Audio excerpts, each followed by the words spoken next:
Well, good evening, friends. I welcome you to our last episode of season 1 of Expert Opinion. And over the last 4 months, every Sunday night, we have had community conversations with a variety of people from our city and around the country. And so looking forward to tonight's conversation. It feels like tonight's conversation is so poignant, so relevant to the state of our world, to the state of education for our young children. And so I'm really grateful for Mr. Kris Celmer for joining me for tonight's conversation, acting superintendent, right, of the Harrisburg School District. Would you just introduce yourself, Kris, for those who might not know you? Thank you again for tuning in tonight. Well, thank you, Kris, for having me. And no pressure that this was the last episode of the first season. You didn't brief me on that before. So no pressure. But no, good evening. And Kris Celmer, I'm acting superintendent for the Harrisburg School District. I've been with the district for about a year. I came on with a team under receivership that Dr. Samuels put together and working with Dr. John George.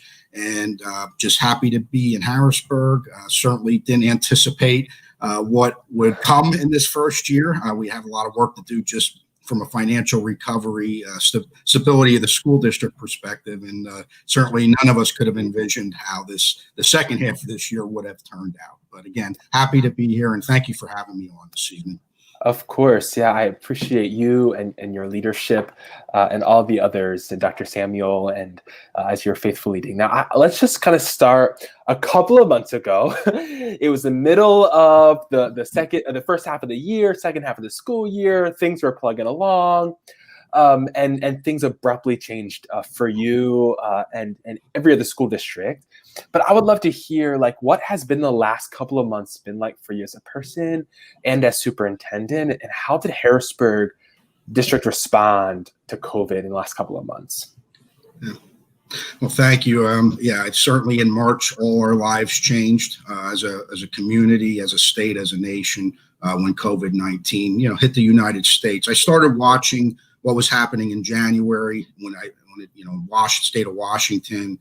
And I started to keep my eye on things, just not knowing what would happen. And, became increasingly concerned, when we went into February and you started to see more information, more illness with it across the country. And then ultimately in March, it really hit hard the East Coast. And so, tried to keep an eye on it, tried to start thinking about what this would look like, but nothing. You couldn't have a playbook for ultimately what would have happened.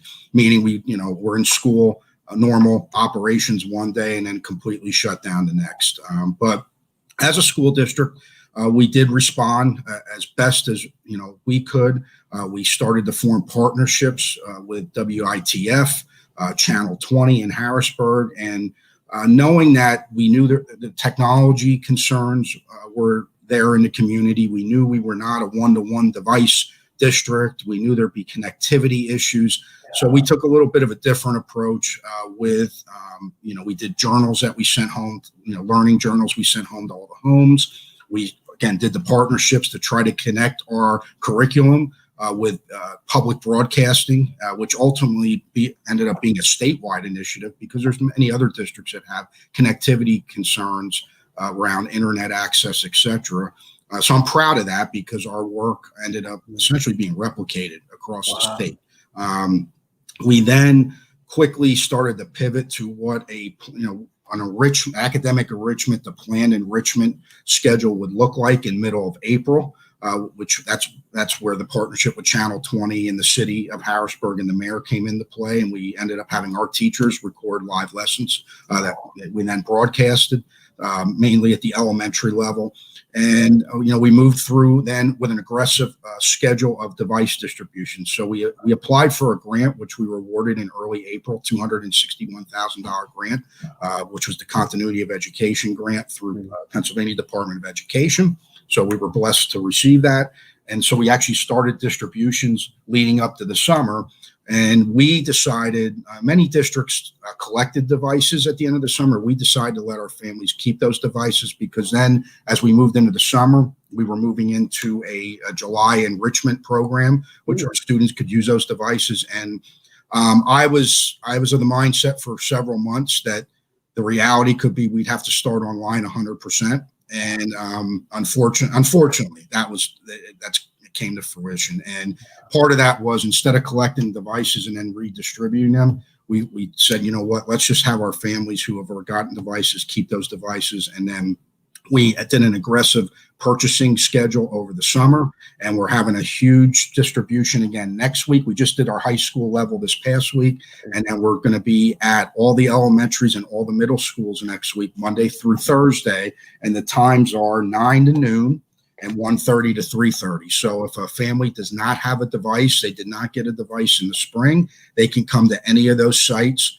We just need basic information, name, date of birth, etc. If they have a student ID, that's even better. But we will make sure that they get a device in their hand before they leave that site on that day. So that's good. So just to make sure, share for elementary students, all the elementary schools from 9 to 12 and 1:30 to 3:30.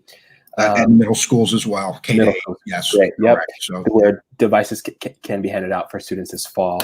So I would love to hear, just so you made the transition so quickly back in March, and were there any sense of not mistakes, but like, what was that process like, and what was it like thinking about the 6,600 students in our school district? Even as a superintendent, there's a lot to manage: health, but also continuity of education. And what was that process like for you?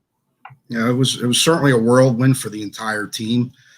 We also, at the same time, one of the first initiatives we did before anything was our food distribution. And we partnered, again, with the city of Harrisburg Central PA Food Bank, because one of our first concerns was we wanted to continue some semblance of food distribution in the community. We know there's food insecurity within the city of Harrisburg, and we wanted to tackle that first. So out of everything I just mentioned a few minutes ago, that was really phase one. And I think it was within 3 to 5 days we had that off the ground of being shut down on March 13th. So that was our first initiative. I mean, looking back from a tactical perspective, I wish we could have transitioned to planned instruction sooner, but we were at too much of a deficit with devices, with connectivity, with the crisis at hand, and just trying to. So I mean, at the same time, I'm very proud of the response of the team, the schools, etc. But if I had my wish, I would have loved to have been able to go to a planned instruction model like we're planning to start this school year immediately. But we needed to do professional development, which we're doing with our teachers this coming week, a full 5-day intensive professional develop on teaching online and staying connected with students. So, that all needs to happen. But again, if in a perfect world, I would have loved to have been able to flip that switch transition, but it just wasn't, in the cards for us at that point. Makes sense. So let's transition to fall education. And so school officially starts August 31st. August 31st. Yeah, that's like next Monday. Next Monday. What is the plan right now for you and for students, and what kind of information can we share with our community tonight? Sure. So a couple things. I mentioned the device distribution piece, which is absolutely key to what we're looking to do educationally to start, under a planned instructional model this year. On Tuesday, the administration is going to be out throughout the different sites, the different school sites within Harrisburg from 5 to 7. Our goal is to have central administration and principals outside if families need to walk up, if they have any questions, because this is moving so quickly and there's confusion, rightly so, about the different models we have. We have the option A learning model, which starts remote, but the plan would be, when safe, is to start bringing those students back in the buildings. And then we have option B, which are our Harrisburg Virtual Learning Academy, which is 100% online, and you're committed to that till January, at least January of 2021. And that's more of an independent learning model. Okay. Versus option A will be live instruction with Harrisburg's teachers. So our families that are in option A, what they can expect is a mix of live instruction with their teachers, not asynchronous learning, which will be lessons and things they would do that wouldn't be under live instruction, but then their teachers will be grading, attendance will be taking. We're going to try and this for the start of this school year, we want it to look more like what it was pre-COVID, but in a virtual environment. That's not going to be easy. There's going to be hiccups. We're going to skin our knees a little bit. It's going to happen.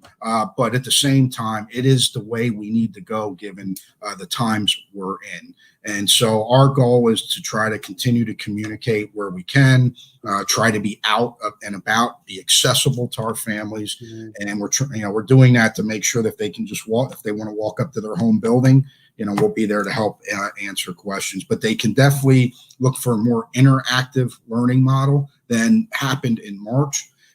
But again, we need to make sure our students are connected. So what I'm expecting is probably through Labor Day, we're going to still have students getting connected and signing on. So the first week or so will be far from perfect. But my goal is we want to account for all 6,600 students. And that is going to be the key. We want them engaged. We want them connected. And we want to start the learning process, as quickly and as efficiently as we can. But it will be a challenge. But I'm appreciative of the community in general. And Harrisburg is stepping up. We're pushing out information. You have community classrooms initiative, which you're involved with, Kris. And, so I couldn't be more appreciative of the community as a whole, because this is a huge lift and we cannot do this alone as the Harrisburg School District. Tri-County Community Action Plan, $160,000 grant, and I'm sure we'll talk about in a few minutes, to try and close the internet connectivity gap for certain families within the Harrisburg School District. But it's going to be, we're going to have some learning curves. But we are going to work hard at this, and we are going to try and unveil a high quality learning environment, even though it's virtual. That's really good. And just as a reminder, for Tuesday evening, 5 to 7, administration will be at all buildings to answer any questions for parents. I really, really appreciate that as well. Kind of the presence and just being outside, being available to communicate. Yeah, we're very comfortable outside. I mean, we've done kindergarten registration this week. We had a very nice setup. We can social distance. We can communicate.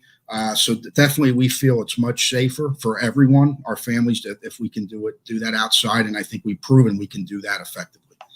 Great. Now, I would love to hear a little bit more about the parents. So we're in this new model, and not just a new model for Harrisburg, the new model across the country right now for education. Parents are having to take a little bit more of an active role with their children's education this fall. So kind of a couple different questions. What kind of support is being offered to parents in this time, or families who are seeking to connect? But what should parents expect as part of their role, their responsibility in the educational process for their kids this fall? Yeah, there's certainly going to be, admittedly more of an onus on our parents as far as helping their children learn, especially at our younger grade levels. So, we want to have connectivity through not only the teachers, but we're working on a process where if they would need support of setting up a hotline where they could call in and have support provided to them, whether if they're having trouble with the device, whether it's just part, whatever the process may be, if something isn't working, that we want to be able to try and help and support, because this is a burden on our families. And, but that's one of the reasons why we did option A and option B, because option B, Harrisburg Virtual Learning Academy, you don't have to be. So under option A, you're going to be on a schedule as if you were in school. At 8:50, you're going to have to sign on, for a prep period, etc. Where HVLA, with it being more asynchronous and self-guided, you can do your work at different times. And so that's why we wanted to kind of provide those models, because for some parents, the only time they may be able to support their child could be from 5 to 8 at night. Well, then HVLA would be a model I would encourage them to consider, because it would give them the flexibility. But if you're telling me which model do I want all our children in, it would be option A. It definitely would be with the live instruction, especially our younger students. But at the same time, we wanted to provide options and flexibility, knowing this was going to be so hard for our families. So that's why we went with option A, option B. Makes sense. And talk a little bit more around the connectivity and Wi-Fi that's being done as well. And so if parents or families are concerned around access to virtual learning, to live, either in the morning or even the virtual academy, what kind of resources are being available for families as well? Yeah, so about a week ago, we announced a partnership with Tri-County Community Action. They are going to provide the district $160,000 of CARES funding to help support a relationship that we've just finalized with Comcast for their sponsored essential program.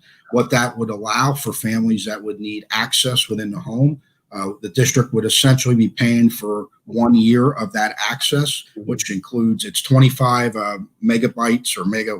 I'm not a tech person, but it's about it's a fairly stable connection.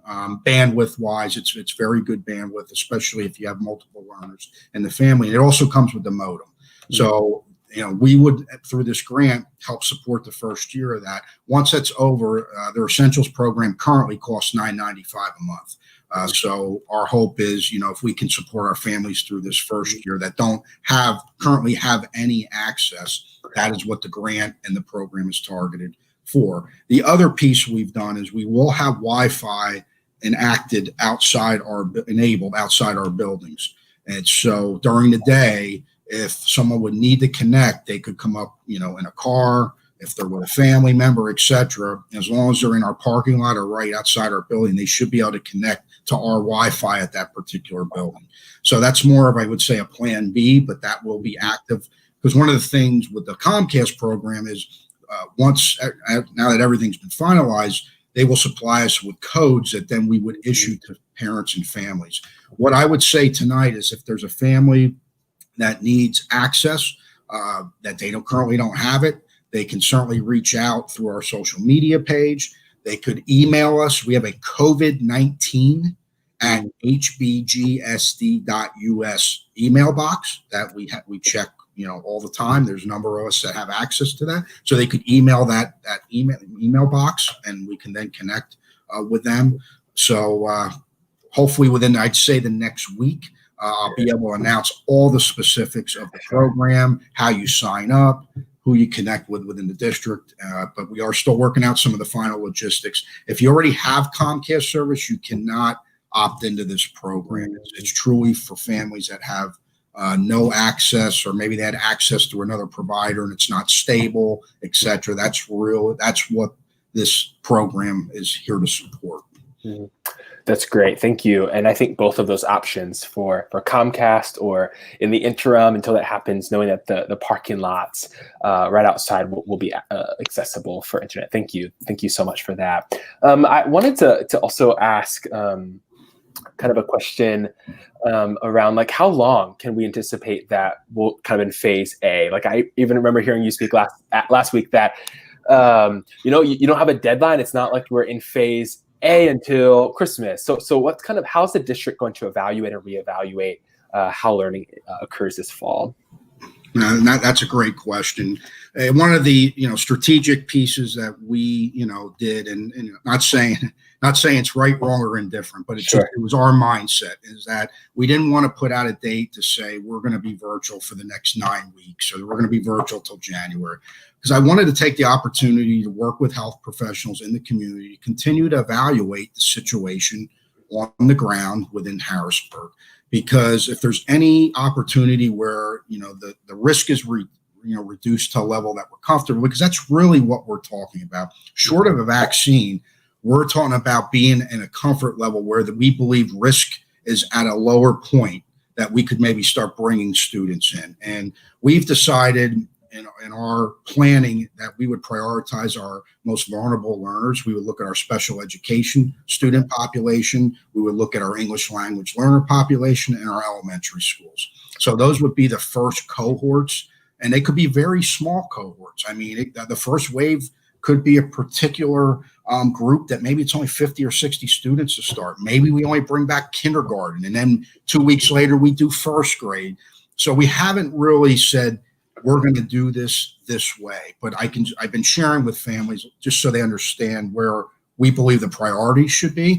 But it's the virus is going to really dictate and the spread, and if people are getting sick, etc. What the timeline of that plan is. Obviously, as an educator, we want students in our buildings, but it has to be in a situation where the risk is reduced from where it is today, and that we feel it's safe, that with all the safety precautions we can put in place, that it's safe for not only our students but our staff. Yeah. We need our staff healthy to be able to deliver the instruction. So my concern is if we rush that, even with our students, maybe not being as susceptible to it at this point. I think there's new guidance, though, new research that may say that we should be more concerned maybe with some of the trends, but we need a healthy staff, even if we're in live instruction, to deliver that instruction.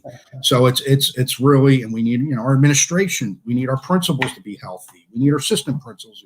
We need our counselors. We need our custodians.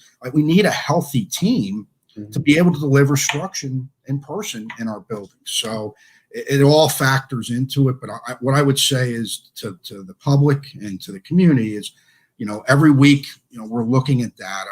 Okay. We're talking to, I'm not a health professional. I've never thought I would be put in a position where I had to make recommendations or decisions at this level of safety and health. And I'm obviously not the only superintendent that's in that position.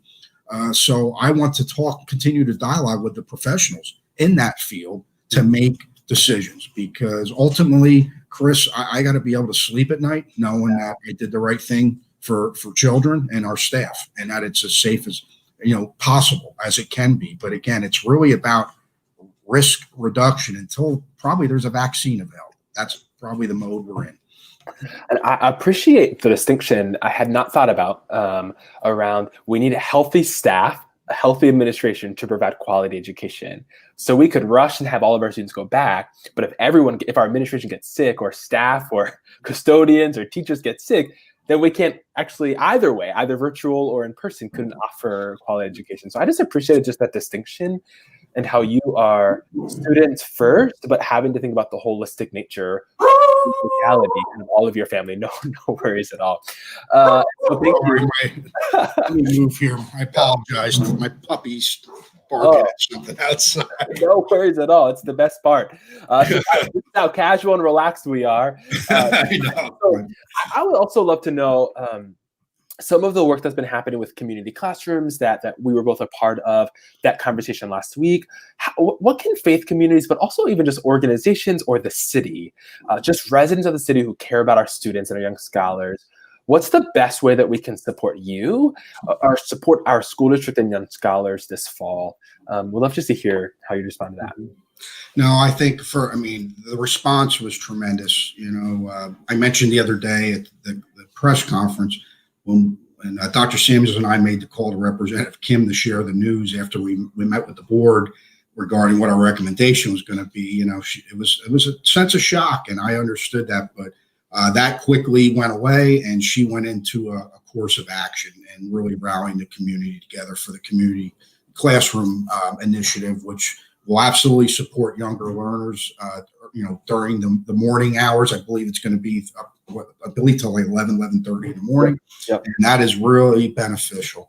I would say that, if there are volunteers for that program, obviously are welcomed, I'm sure. And Representative Kim, I believe, is the point person on that. The other piece is I just think we have to look out for our students and families from a mental health perspective. I'm very concerned in this virtual environment, even though we've worked with Dauphin County and there's teleprograms that we've enacted, but sometimes just a neighbor knows something, they can sense something. And I just think as a community to be vigilant and really looking at, your neighbor. And if you have any sense that they may need help, trying to find that support and have that help be had for that family. Because it's really interesting in Harrisburg. So I was out at a number of different sites last week at the schools. Mm-hmm. And I remember when I came to Harrisburg a year ago, when I drove by Downey and I drove by Foose, and there were just kids all over the place, right? Running around, throwing a football, riding their bikes. But when you drive around Harrisburg right now, you do not feel that. When I was at Downey last week, I looked out, I didn't see one. I was there probably about 20 minutes, 25 minutes. I didn't see one student running around in the playground, through the development area, etc. And so it's definitely a feeling of almost like we're still in March yet in many ways. And I think that goes to what's happened in the community, and it's a real fear and there's been a real traumatic impact that COVID-19 has, put on the city of Harrisburg. And conversely, I shared with you, I still live outside Reading, and my wife and I have family within the city of Reading. So we were in city of Reading last week, and it didn't feel that way. People were on their porches, kids were running around. So when I was reflecting on that, there was a real difference in what I seen within that community and what I see when I drive around Harrisburg. And it's very interesting, but I think there's some tales to be told by that. I think that there's some things we can learn from that. Yeah, and what would be a word of encouragement to your students in Harrisburg School District or parents as you kind of start school? Like, what would be something that you would want to share as a form of encouragement or cheerleading or wise wisdom? What would you want to share to them tonight?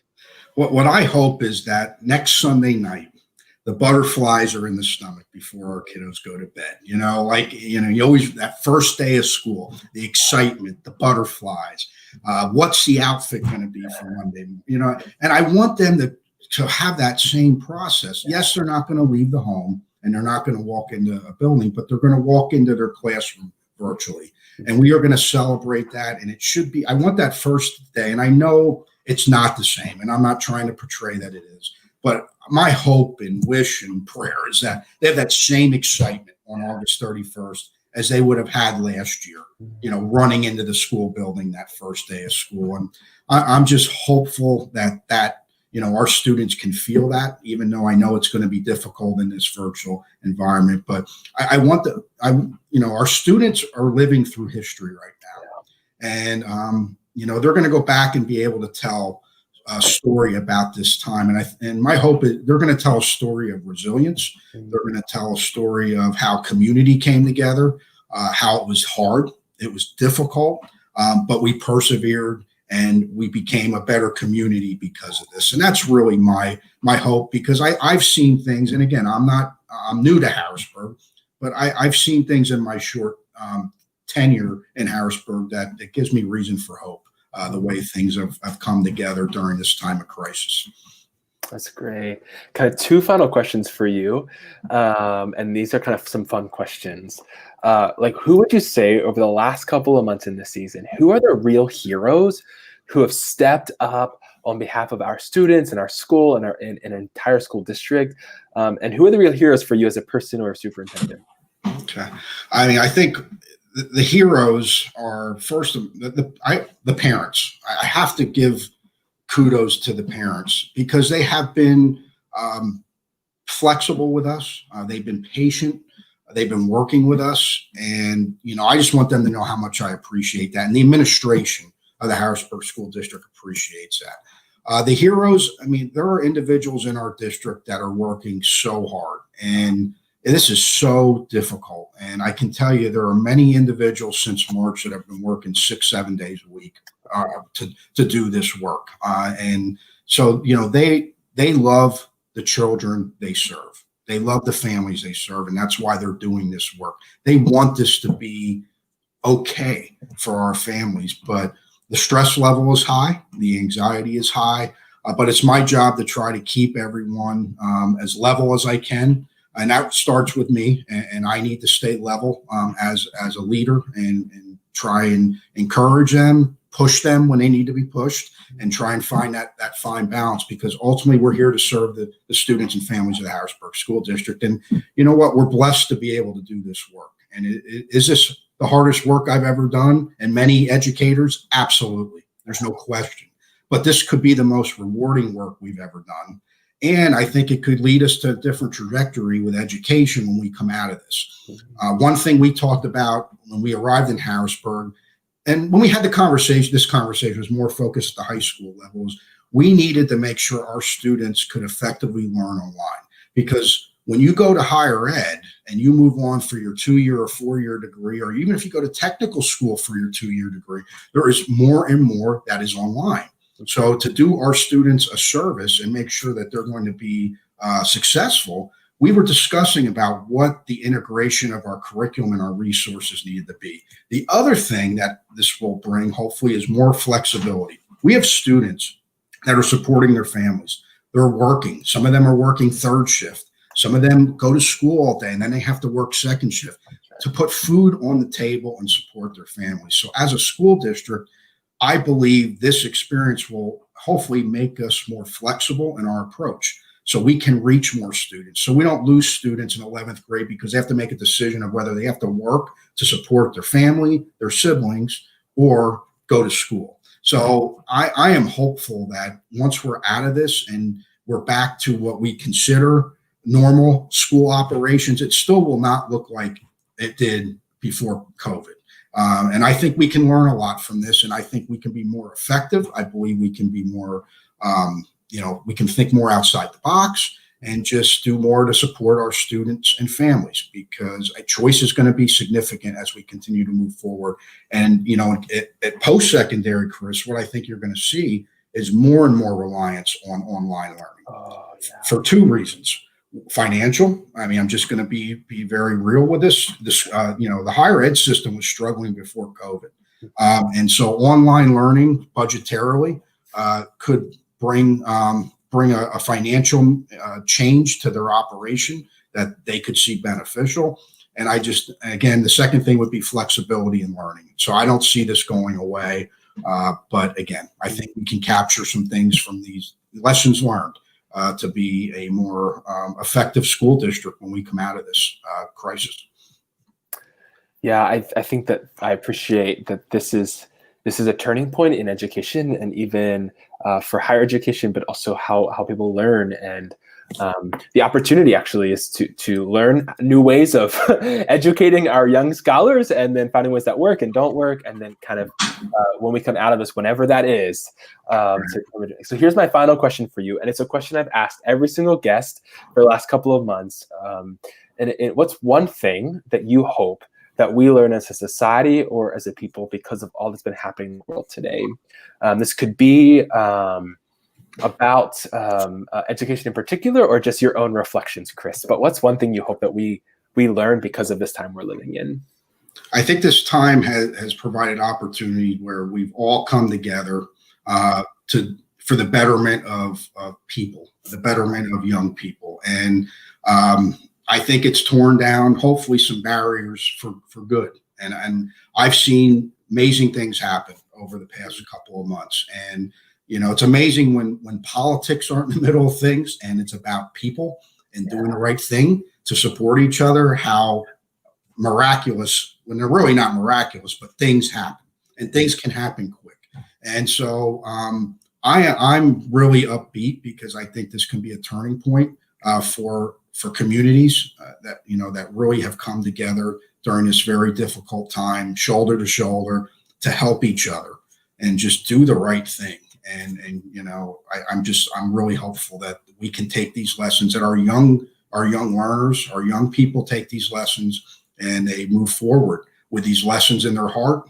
And it really changes the trajectory of where we're going as a society over the next 5, 10, 15, 20 years and beyond. So I'm very hopeful. Again, I think it's been extremely stressful. For some families, it's been completely horrific. They've lost loved ones because of this. So, and so I think for those families that have lost people lost family through this virus, and we owe it to them to do the right thing and keep moving forward. So that's my hope. And I think we're going to be a stronger, closer knitted community than we were before COVID. Wow. Well, thank you. Thank you for that. Any kind of, in conclusion, any final things that you want to share that we didn't get to around the education this fall or the school district at large? The only other thing I wanted to mention is we have a new app. It's called yes. So it's a Harrisburg School District app. It's our logo with the cougar. You can go on the Google Play. You can go on iTunes. It's a downloadable app. And what that will allow is, if you download that app, when we do our updates, our alerts, our robocalls, you will have that information pushed right to your device. Mm-hmm. So whether, you change a phone number and you forget to tell us, which we want that information updated, but it at least allows us in between that transition to communicate with our families, to push information. So our families will know about device distribution next week. They'll know about our food distribution that's going to start up again, the first week of school and then after Labor Day. So that's the only thing I wanted to mention, Kris. The more families we can have download that app, the better we'll be as from a communication perspective. So please, it's a free app, so please download it. That's good. And I just appreciate your commitment as superintendent to care for the 6,600 students, and particularly the ones who are most vulnerable over the next year. Just a commitment to want to be in community, education with them, and support. And so thank you, Kris, for your faithful work and your work as superintendent in this time. Know that we at The Journey will continue to cheer you on, pray for you to keep a sense of sanity in the midst of all of the chaos. I appreciate you and your leadership, and thank you for being on tonight, Kris. Thank you. And again, it's a team effort, Kris. I appreciate that. But our school board, our receiver, Dr. Janet Samuels, our administration, principals, everyone in the district has really stepped up, and they're really the heroes, and they're doing a phenomenal job. And I'm just blessed to have a great team that I get to work with each and every day. So thank you. Of course, yeah. So please express our thanks to all of them. And friends, thank you for tuning in to tonight's conversation. And we will take a few months off from Expert Opinion, but we'll be back later this fall with season 2. And so friends, may we start the school year off strong next Monday here in Harrisburg. All right. Thank you. Thank you, Kris. Thanks.